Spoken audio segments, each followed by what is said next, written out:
2025 SLST 9, 10, 11, 12 new update রয়েছে এই ভিডিওতে। ভিডিওটা মন দিয়ে দেখো, আশা করি অনেক প্রশ্নের উত্তর পেয়ে যাবে। আজকে কলকাতা হাইকোর্টে এক্সপায়ারি প্যানেল নিয়ে মামলা রয়েছে।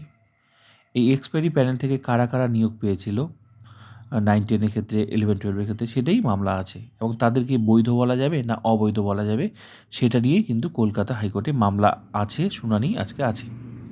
তো এই রায়ের দিকে অনেকে তাকিয়ে আছে, এটা কি হতে পারে, যদিও এই বিষয়গুলো কিন্তু অলরেডি কিন্তু সুপ্রিম কোর্টে এস্টাবলিশ, সেটা বৈধ না অবৈধ, হ্যাঁ, সেটা কিন্তু অলরেডি সুপ্রিম কোর্ট কিন্তু পুরো নিয়োগ প্রক্রিয়াটা ক্যান্সেল করেছে।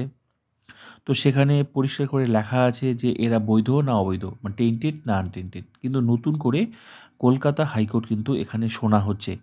তো তোমরা তোমাদের মতামত দিতে পারো কমেন্ট করে যে কি হতে পারে, এবং এক্সপায়ারি প্যানেলটা বৈধ না অবৈধ তোমরা কমেন্ট করে জানাতে পারো।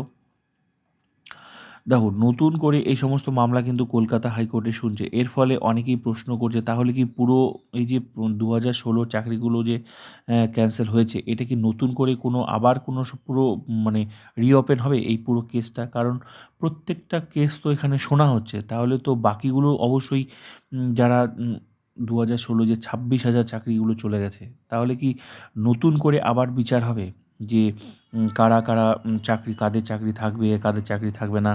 এটাও কিন্তু অনেকে কিন্তু প্রশ্ন করছে। তাহলে একটার পর একটা যখন নতুন করে শুনানি শুরু হচ্ছে, তাহলে বাকিগুলো অবশ্যই শুনানি হবে, এটাও কিন্তু অনেকে প্রশ্ন করছে। তো এর ফলে যে বিভিন্ন মামলা যে হচ্ছে, একটার পর একটা মামলা, এর ফলে পুরো নিয়োগ প্রক্রিয়াটার ভবিষ্যৎ কী? কারণ সবার তো টেনশন বেড়ে যাচ্ছে না, যে একদিকে 11-12 প্যানেল প্রকাশ হবে, তোমরা জেনে গেছো অলরেডি।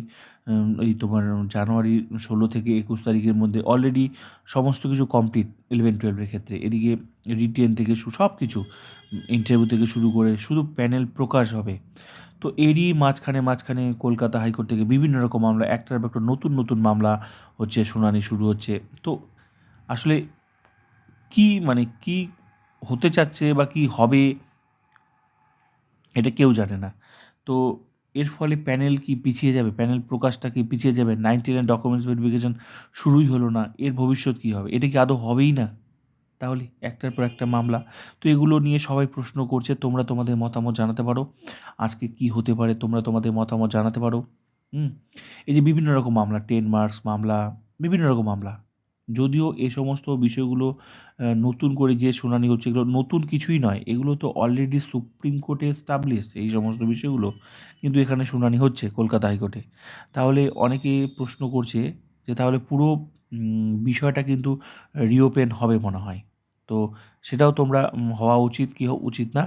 শুধু একটা বিষয় শোনা আছে, বাকি বিষয়গুলো শোনা হচ্ছে না। এটাও কিন্তু তোমরা তোমাদের মতামত কমেন্ট করে জানাতে পারো। তবে আজকে কী হবে, আর এই এক্সপায়ারি প্যানেলকে বৈধ বলা যাবে না অবৈধ বলা যাবে, এটাও তোমরা কমেন্ট করে জানাতে পারো। ঠিক আছে? তো দেখা যাক, বাকি সময় বলবে। আজকে সবাই কিন্তু কলকাতা হাইকোর্টের দিকে তাকিয়ে আছে, কি হতে পারে। হুম?